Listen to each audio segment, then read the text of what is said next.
नमस्कार दोस्तों। कच्ची तेल के जो दाम हैं वो बेइंतहा बढ़ रहे हैं। उसकी वजह से हमारी करेंसी पे काफी दबाव है और आरबीआई की, फॉरेक्स रिजर्व की तमाम चर्चाओं के बीच में आप दो तीन शब्दों को बहुत सुनते होंगे कि हमारा करंट अकाउंट डेफिसिट बहुत खराब हो रहा है, बैलेंस ऑफ पेमेंट बिगड़ गया है, कैपिटल अकाउंट गड़बड़ हो गया है। क्या है ये वर्ड्स अक्सर जार्गन के तौर पे आप लोगों को सुनाई देते होंगे। कोई भी आप डिबेट सुनेंगे, कोई चर्चा सुनेंगे, तो करंट अकाउंट डेफिसिट बहुत खराब हो जाएगा, बहुत बढ़ गया है, 1.5% ऑफ जीडीपी हो गया है। ये है क्या? ये जो शब्द बीच-बीच में लोग उछाल देते हैं, ये क्या है? आज के कॉन्टेक्स्ट में जहां हमारी करेंसी इतनी वीक हो रही है against dollar, crude oil prices बहुत ऊपर जा रहे हैं, वहां इन शब्दों को समझना, जानना ज़रूरी है, जिससे कि आप उस बातचीत के कॉन्टेक्स्ट को ठीक से समझ सकें। तो इसलिए balance of payment, current account deficit और कैपिटल अकाउंट क्या होता है, आज हम इसको समझेंगे। बहुत ही आसान भाषा में, बहुत ही सिंपल एग्जाम्पल से।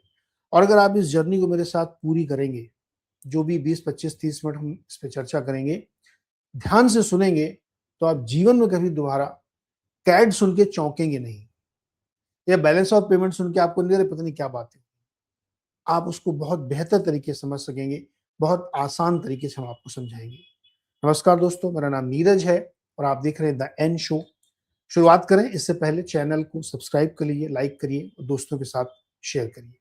तो चलिए अब हम शुरुआत करते हैं इन दो तीन शब्दों की कि ये कैड और बीओपी है क्या, इस किस बला का नाम है और इसको क्यों इतना आजकल चर्चा में लाया जा रहा है। बेहद आसान तरीके से आज हम आपको समझाने वाले हैं। आमतौर पे तीन वर्ड बहुत यूज होते हैं: current account deficit, capital account और बैलेंस ऑफ पेमेंट। ये तीन शब्द आपने बहुत सुने होंगे। तो ये क्या है, इसको चलिए एक एक करके समझते हैं, बहुत कम समय में और आसान तरीके से। तो ये जो डॉलर या मनी का जो फ्लो है, जो फॉरेन करेंसी का फ्लो है, असली खेल वहां से होता है। जब हम करेंसी वीक या स्ट्रांग होती है, तभी इन शब्दों की चर्चा सुनते हैं कि बैलेंस ऑफ पेमेंट ऐसा है, करंट अकाउंट डेफिसिट ऐसा है, कैपिटल अकाउंट है। तो डॉलर का जो फ्लो है हमारे देश में, जो आ रहा है या जा रहा है, उसके थ्रू समझने की कोशिश करते हैं, क्योंकि वही उसकी की है, उसकी कुंजी वही है। अब इसको एक बहुत सिंपल एग्जांपल समझिए। आप एक परिवार का उदाहरण समझिए कि मान लीजिए एक फैमिली है, कोई भी, हमारी, आपकी, किसी की भी एक परिवार हो सकता है। तो हर साल वहां पे क्या होता है, कुछ पैसे आते हैं, घर में कमाई होती है, और आप कुछ पैसे घर से बाहर भेजते हैं, जो आपका खर्च होता है। दो चीजें होती हैं। इसी तरीके से देश में भी, देश की इनकम होती है, देश के एक्सपेंसेस होते हैं। कुछ आप कर्ज लेते हैं, कुछ आप इन्वेस्टमेंट करते हैं। फैमिली में भी सेम करते हैं। आप खर्चा भी कर रहे हैं, आपकी सैलरी भी आ रही है, आप इन्वेस्टमेंट भी कर रहे हैं, आप उधार भी ले रहे हैं। ये सब एक फैमिली में होता है, एक देश में भी होता है। ठीक है, एकदम सिंपल, आसान। यही, इसी सारी चीजों को मिला जुला के हम कहते हैं बैलेंस ऑफ पेमेंट। इसी को बीओपी कहा जाता है। ये सब चीजें जब आप मिला लेते हैं, आवक जावक और आवक जावक के तरीके अलग अलग जो होते हैं, उन सब को मिला के ओवरऑल इसको कहते हैं balance of payment. It is basically India's full money diary to the world, या हमारे घर का जो पूरा बही खाता है, या देश का जो पूरी डायरी है, उसको ही बैलेंस ऑफ पेमेंट कहते हैं। भारत के संदर्भ में या देश के संदर्भ में हम दो चीजें ट्रैक करते हैं: कितना डॉलर आया और कितना डॉलर गया। कमाई करेंगे तो डॉलर में आएगी, और खर्च करेंगे तो डॉलर जाएगा। दो चीजें होंगी। तो इसीलिए डॉलर को लेकर के हम बहुत चिंतित रहते हैं कि एक डॉलर महंगा हो रहा है, डॉलर सस्ता हो रहा है। इसी को समझते हैं आप। ठीक है, अब देखते हैं कि करंट अकाउंट जो हमारा होता है, पहले करंट अकाउंट समझते हैं, फिर डेफिसिट भी देखेंगे उसमें। करंट अकाउंट क्या होता है? डेली इनकम एंड एक्सपेंसेस, जो रोज आपकी कमाई हो रही है और जो रोज आपके खर्चे हो रहे हैं। मनी कमिंग इन, यानी कमाई कैसे होती है आपकी? आप एक्सपोर्ट करते हैं, आईटी सर्विस एक्सपोर्ट किया, फार्मा के सामान से एक्सपोर्ट किया, टेक्सटाइल एक्सपोर्ट किया, इंजीनियरिंग गुड एक्सपोर्ट किया, और तरह तरह की चीजें भारत एक्सपोर्ट करता है। जब आप एक्सपोर्ट करते हैं खूब सारी चीजें के, तो आपको डॉलर मिलता है। ठीक है, सर्विस एक्सपोर्ट होता है। फिर एक रेमिटेंसेस आते हैं हमारे पास। रेमिटेंसेस क्या है? जो भारत के लोग विदेशों में रहते हैं, वो लोग वहां कमाई करते हैं, नौकरी कर रहे हैं या कुछ बिजनेस कर रहे हैं, उस कमाई को वो भारत भेजते हैं। तो भारत क्या भेजते हैं? डॉलर। उसको कहते हैं रेमिटेंसेस। हमारे देश का जो रेमिटेंसेस का फिगर है लगभग लगभग 120 बिलियन डॉलर के आसपास है। ये बदलता रहता है। इस शो में मैं लिख इसलिए नहीं रहा हूं क्योंकि ये शो कभी भी आप देखें तो आपको फिगर कंफ्यूज ना करे, लेकिन 125 बिलियन डॉलर के आसपास का हमारा रेमिटेंसेस होता है। तो इनकम क्या है? मनी कमिंग इन, एक्सपोर्ट से आ रही है, सर्विस एक्सपोर्ट से आ रही है, उसके अंदर जोड़ लीजिए आप, और रेमिटेंसेस से आ रही है। जा कैसे रहा पैसा? हम इंपोर्ट करते हैं। क्या इंपोर्ट करते हैं? हम कच्चा तेल खरीदते हैं, सोना खरीदते हैं, इलेक्ट्रॉनिक सामान खरीदते हैं, मशीनरी खरीदते हैं, विदेश जाते हैं हम। मोदी जी ने भी कहा ना कि फॉरेन ट्रेवल कम करिए, विदेश में जाके शादी मत करिए, घूमने कम जाइए, मत जाइए। क्यों? क्योंकि जब आप विदेश घूमने जाएंगे तो आपको डॉलर खर्च करना पड़ेगा, क्योंकि वहां की करेंसी, वहां रुपया चलता नहीं। अमेरिका में जाके आप 100 500 रुपए की नोट तो देंगे नहीं, आपको वहां डॉलर देना पड़ेगा। तो ट्रेवल, शिपिंग, जब आप शिपिंग करते हैं तो उसमें जो ट्रांजैक्शन की करेंसी है वो डॉलर है। जैसे हवाई जहाज जो है, जो हमारे एविएशन कंपनीज हैं, जब वो प्लेन लेती है तो लीज पे लेती है। तो लीज किस में चुकाएंगे आप? लीज मतलब किराए पे लिया, किस में चुकाएंगे आप? डॉलर में। उसका जब मेंटेनेंस होगा तो फॉरेन की कंपनी आके मेंटेनेंस करेगी, किस में चुकाएंगे आप? डॉलर में। बहुत बड़ी बड़ी ऑयल रिफाइनरी कंपनीज हैं, उनका आपने सुना होगा शट डाउन हो जाता है। क्यों होता है शट डाउन? मेंटेनेंस के लिए। तो जब मेंटेनेंस होता कौन करता? विदेश की कंपनी। वो किस में पेमेंट लेगी? डॉलर में। तो आपका जो डॉलर किसी भी तरीके से बाहर जा रहा है उसको कहते हैं money going out. Money means dollar going out. Plus उधारी ले रखी है, बोरोइंग कर रखी है, तो उसका हम इंटरेस्ट पे करते हैं, तो वो भी डॉलर में जाता है। तो डॉलर जा रहा है और डॉलर आ रहा है। आ रहा है मनी कमिंग इन से, और जा रहा है मनी गोइंग आउट से। ये होता है आपका कैपिटल अकाउंट। अब इसको और आगे समझते हैं। डेफिसिट क्या है? कैपिटल अकाउंट समझ में आ गया। Dollar coming in, dollar going out, money coming in, money going out, ये हो गया अकाउंट।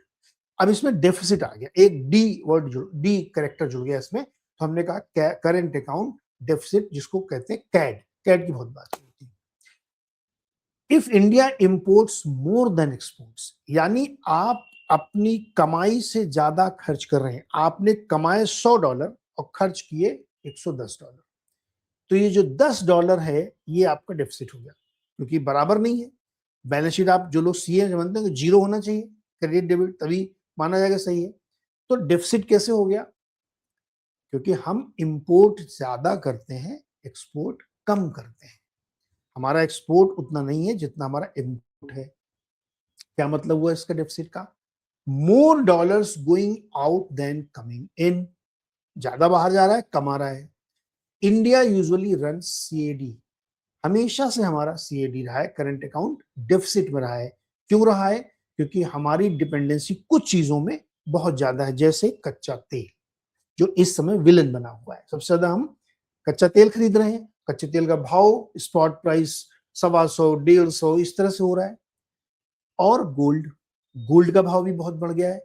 तो ये दो चीजें हम सबसे ज्यादा इंपोर्ट करते हैं, तो हमको डॉलर खर्च करना पड़ता है जो खरीदने के लिए।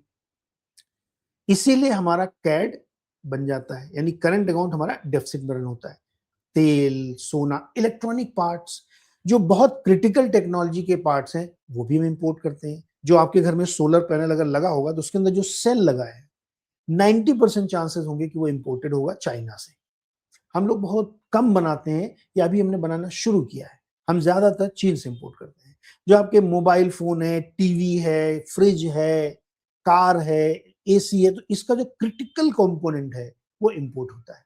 तो मशीनरी, इलेक्ट्रॉनिक्स हम इंपोर्ट कर रहे हैं, तो उसमें भी डॉलर जा रहा है। तो डेफिसिट क्यों बना? क्योंकि हमारा इंपोर्ट एक्सपोर्ट से ज्यादा है। हम एक्सपोर्ट क्या करते हैं? लेदर का सामान, टेक्सटाइल का सामान, आईटी कंपनीज के जो लोग विदेश में काम करते हैं, ये जो हम सर्विस देते हैं, आईटी सर्विसेज हमारा काफी बड़ा है। मर्चेंडाइज गुड्स, सोने चांदी, ये आर्टिफैक्ट्स और ये सब बनाते हैं। लहंगा वहंगा, शादी आदि के कपड़े उपड़े सब हम लोग एक्सपोर्ट करते हैं। ये मर्चेंडाइज गुड्स है, इसमें कोई बहुत टेक्नोलॉजी वाली चीज हम एक्सपोर्ट नहीं करते हैं। अब कैड इतना मैटर क्यों करता है? क्यों इतना महत्वपूर्ण कैड? हाई कैट अगर है, मानी डेफिसिट आपका ज्यादा है, इसका मतलब है हमें ज्यादा डॉलर चाहिए उसको कम करने के लिए। अगर $100 आप कमा रहे हैं, $110 आप खर्च कर रहे हैं, तो ये जो $10 एक्स्ट्रा है, इसके लिए मुझे वो डॉलर चाहिए ना खर्च करने के लिए, क्योंकि कमा तो हम 100 ही रहे हैं और खर्च 110 करना, तो ये $10 एक्स्ट्रा हम कहां से लाएंगे? तो जब ये एक्स्ट्रा होने लगता है तो हमारा रुपया कमजोर होने लगता है, हमारी करेंसी वीक होने लगती है। जब करेंसी वीक होगी तो इन्फ्लेशन बढ़ेगा। फिर आरबीआई को इंटरवेंशन करने की जरूरत पड़ती करेंसी को सपोर्ट करने के लिए। मैंने कई बार आपको ये बताया है कि इन्फ्लेशन इसलिए ज्यादा बढ़ता है क्योंकि आपकी करेंसी वीक होती है। सामान के दाम नहीं बढ़ते, टमाटर इटसेल्फ नथिंग। मैंने कई बार ये आप लोगों से सुना कि गोल्ड की कीमत थोड़ी बढ़ती है, आपकी करेंसी वीक होती इसलिए गोल्ड महंगा लगता है आपको। गोल्ड बेचारा क्या है, वो तो एक मेटल है, पड़ा है, उसमें क्या बदलाव हो रहा है, वो तो सेम है, 100 ग्राम का 100 ग्राम ही रहेगा। Because your currency is weakening, that's why gold prices are going up. तो ये इसलिए कैट बहुत मैटर करता है। तो ऑयल प्राइसेस जब भी बाहर जाएंगे, बड़े हो जाएंगे, वो भारत के लिए सबसे ज्यादा मैटर करते हैं, क्योंकि हम अपनी जरूरत का लगभग 90% कह लीजिए, या टू बी प्रिसाइज 88% ऑयल हम इंपोर्ट करते हैं, जिसकी हमें नीड है। सोना लोग कह सकते हैं कि कुछ लोग कहते सुनेंगे आपकी, बिना मतलब का नीड तो है नहीं, कोई खाने का सामान तो नहीं, या उसके बिना मर नहीं जाएंगे। वो एक बहुत ही रॉन्ग इंटरप्रिटेशन है। गोल्ड भी बहुत जरूरी है आपकी इन्फ्लेशन, करेंसी और वेल्थ हेज करने के लिए। खैर वो अलग चर्चा है। तो वो हमको जो जरूरत पड़ती है डॉलर की ज्यादा, वो इसलिए पड़ती है क्योंकि हमारा कैड बढ़ता है। और कैड क्यों बढ़ता है? क्योंकि हम इंपोर्ट ज्यादा नहीं कर पाते हैं इन टर्म्स ऑफ कि अपने एक्सपोर्ट को मैनेज करें। तो हमारा इंपोर्ट ज्यादा हो जाने की वजह से हमको दिक्कत होती है। अब 2026 में आज ये इतनी चर्चा क्यों हो रही है? करेंटली क्या हो रहा है? CAD pressure is rising again because crude oil jump sharply. Crude oil जो 65-70 डॉलर चल रहा था पर बैरल, आज वो 110, 115, 120 चल रहा है। स्पॉट प्राइसेस खरीदने जाओगे आप, यानी जो जो कंप्यूटर पे आप भाव देखते हैं ब्रेंट ऑयल का, वो फ्यूचर प्राइस है। लेकिन जब आप खरीदने गए दुकान पे तो पता लगा उसने कहा नहीं, 150 पे देंगे, 125 पे देंगे, जो बोल दिया, क्योंकि सप्लाई है नहीं तो आपको लेना पड़ेगा। तो ऑयल प्राइस जंप हुए, गोल्ड प्राइस जंप हुए। गोल्ड देखिए, मतलब आप 2 साल पहले देखिए तो 80,000 रुपए तोला था, अब वो 1.5 लाख रुपए तोला है, लगभग डबल। तो उसकी वजह से हमें दिक्कत हो रही है। और रुपये हमारा कमजोर हो रहा है, क्यों? क्योंकि एफआई बुरी तरीके से बेच रहे हैं, एफडीआई नहीं आ रहा है। हमारे पास तरीके और भी आने के, लेकिन आ नहीं रहा है। तो एस्टिमेट है हमारा जो कैड है वो वीक इसलिए हो रहा है क्योंकि जो अलग अलग रीजंस हैं, क्रूड के, गोल्ड के, एफडीआई के, एफआईआई के, उसकी वजह से हमको डॉलर कम मिल रहा है और खर्च ज्यादा हो रहा है। अनुमान है, ये एस्टिमेट है कि हमारे लगभग 1.5 से 2% के आसपास का एवरेज अगर आप मान के 1.8 से 2.5% ऑफ द जीडीपी हमारा ये कैड हो सकता है। ये अगेन मैं कह रहा हूं कि ये फिगर मैं ईयर वाइज इसलिए नहीं लिख रहा हूं क्योंकि एस्टिमेट है, इतना हो सकता है, क्योंकि जब ये शो आप मान लीजिए 6 महीने बाद देखेंगे तो कुछ फिगर चेंज हो सकता है, इसलिए मैं बहुत फिगर नहीं लिख रहा हूँ, एक रेंज दे रहा हूं मैं आपको। 5-6 महीने पहले तक 1.2% ऑफ द जीडीपी हो चुका था। अभी एग्जैक्टली सरकार बताएगी कितना हुआ। अगर ये और ज्यादा जाता है, अगर ब्रेंट $100 के ऊपर सस्टेन कर गया, तो हमारा कैड और खराब हो जाएगा, यानी और ज्यादा हमको डॉलर की जरूरत पड़ेगी। अब आते हैं कैपिटल अकाउंट को समझते हैं, क्योंकि जो डॉलर हमको कम क्यों मिल रहे हैं ना, ये आप उससे समझेंगे। कैपिटल अकाउंट क्या होता है? Investments and borrowing. This is like taking loans. हमने लोन लिया, इन्वेस्टर को अट्रैक्ट किया, अपने कुछ एसेट्स बेचे और इन्वेस्टमेंट मिला हमें। ये सब, ये सारे क्या है? डॉलर की आवक के संकेत है।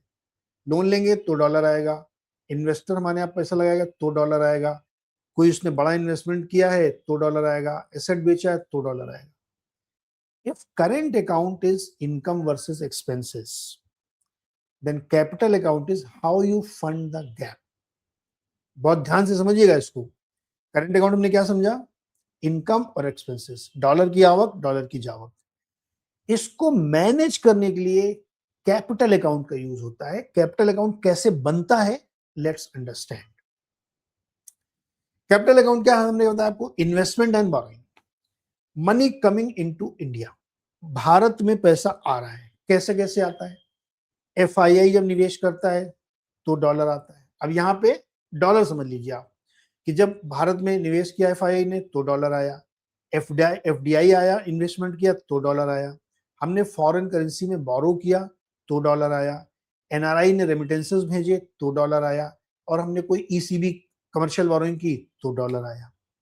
मनी गोइंग आउट जा कैसे रही है, इंडियंस इन्वेस्टिंग अब्रॉड, हमारे यहाँ के लोग विदेश में निवेश करते हैं। बहुत सारी भारत की कंपनियां अमेरिका में, दुबई में, खाड़ी देशों में, अफ्रीका में, सब जगह जगह निवेश करती है। अभी आपने एक ताजी खबर सुनी होगी कि एक XYZ नाम की कंपनी यूएस में $10 बिलियन निवेश करेगी। सर्जियो गोर ने अभी बताया कि जो यूएस में एक इन्वेस्टर कॉन्फ्रेंस हुई थी उसमें इंडिया ने भी करीब $2 बिलियन वहां निवेश करने के लिए इंडिया की कंपनियों ने कहा कि हम करेंगे, तो हम वहां निवेश कर रहे हैं। तो मनी गोइंग आउट, मनी क्या है, dollar, dollars going out. Loan का रिपेमेंट, जब हमने लोन लिया तो डॉलर हमारे पास आया, लेकिन उसी लोन का जब हम ब्याज चुकाएंगे तो डॉलर गया। तो लोन के रिपेमेंट हम कर रहे हैं, चाहे इंटरेस्ट पे कर रहे हो या प्रिंसिपल पे कर रहे हो, तो डॉलर बाहर जा रहा है। Foreign investor exiting India, foreign investor चाहे वो एफडीआई वाले हों चाहे एफआई वाले हों, जब वो बाहर जा रहे हैं बेच के तो डॉलर बाहर जा रहा है।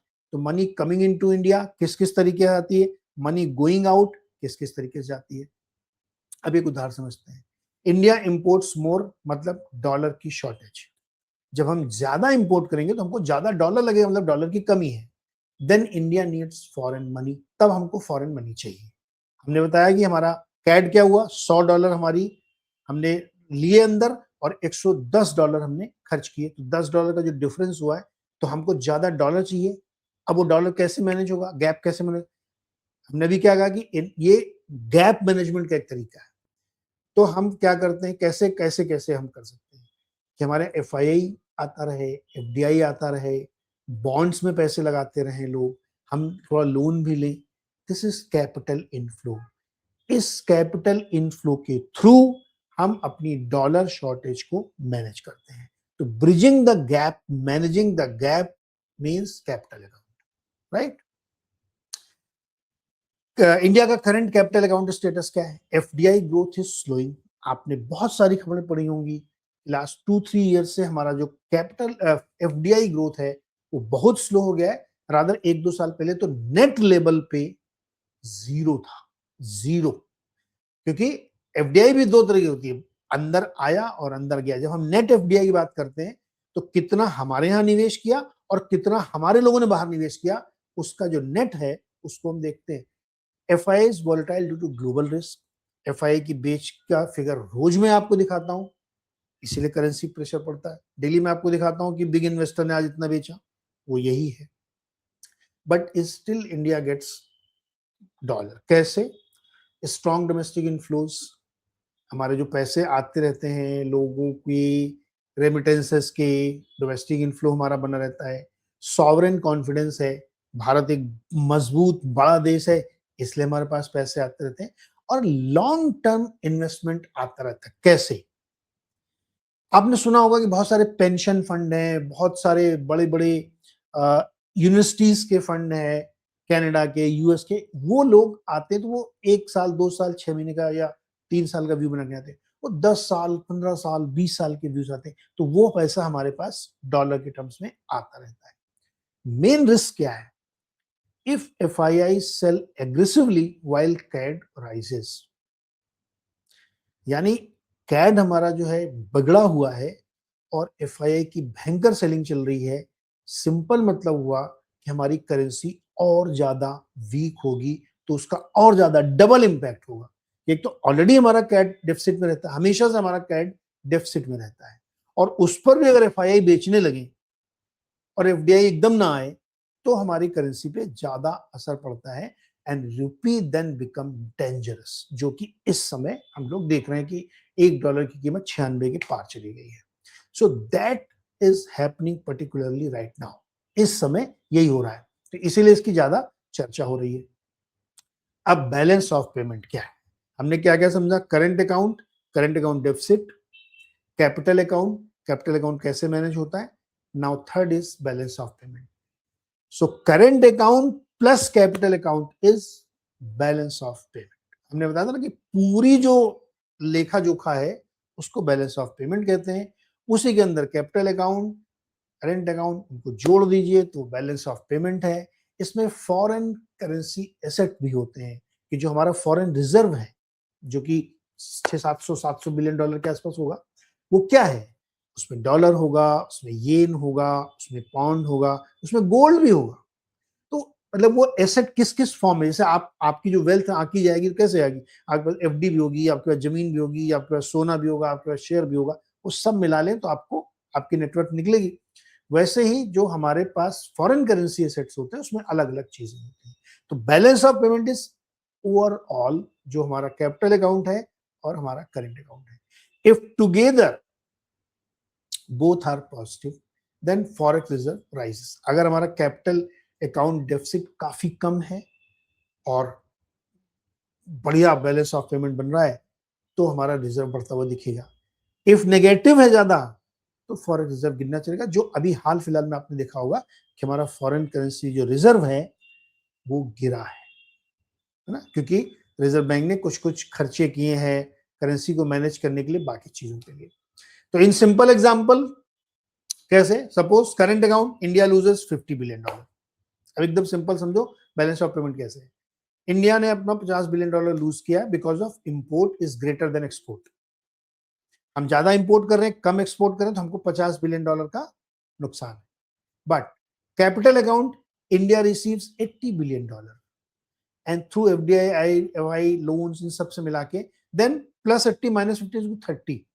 सो BOP is $30 billion plus forex reserve rises. बहुत दोबारा समझ लीजिए, हमने एक्सपोर्ट ज्यादा नहीं किया, हमने किया एक्सपोर्ट कितने का? 50 बिलियन का, और 80 बिलियन का हमने इंपोर्ट किया, तो $30 बिलियन का डेफिसिट हो सकता है। वाइस वर्सा कि अगर हमने $80 बिलियन रिसीव किए किसी भी तरीके से और हमने लूज किए $50 तो जो डिफरेंस होगा वो ये होगा। इसी प्रकार से करंट अकाउंट में क्या होता, क्यों कमजोर होता है? क्रूड ऑयल, गोल्ड और वीक एक्सपोर्ट। करंट अकाउंट क्यों हमारा कमजोर होता है? इन तीन खास कारणों से। एक्सपोर्ट हमारा कम हो रहा है, गोल्ड बहुत ज्यादा हम इंपोर्ट करें, इसलिए मोदी जी ने भी कहा है गोल्ड कम करो, 1 साल तक बिल्कुल मत खरीदो। और क्रूड ऑयल तो चूंकि हम कुछ कर नहीं सकते, वो जरूरत की चीज है, फिर भी थोड़ा सा मैनेज करें। कैपिटल अकाउंट की हमारे क्या होता है? Still supportive but volatile due to geopolitical tension है, तो इसलिए बहुत ज्यादा एफडीआई एफआई नहीं आ रहा है, एफआई भयंकर बेच रहा है और डॉलर लगातार मजबूत हो रहा है अक्रॉस द करेंसीज। तो एक वो भी रीजन हमारा हो गया। तो करंट और कैपिटल अकाउंट आपने समझ लिया। अब मेरे ख्याल में ये पूरी चर्चा सुन के आप बैलेंस ऑफ पेमेंट समझ गए, कैपिटल अकाउंट समझ गए, करंट अकाउंट समझ गए, करंट अकाउंट डेफिसिट समझ गए, और फॉरेन करेंसी एसेट भी आप समझ गए। तो मुझे लगता है कि अभी आपको जार्गन नहीं लगेगा, अरे यार इन्होंने क्या बोल दिया, ये कैड कैड बोलते थे, क्या है कैड।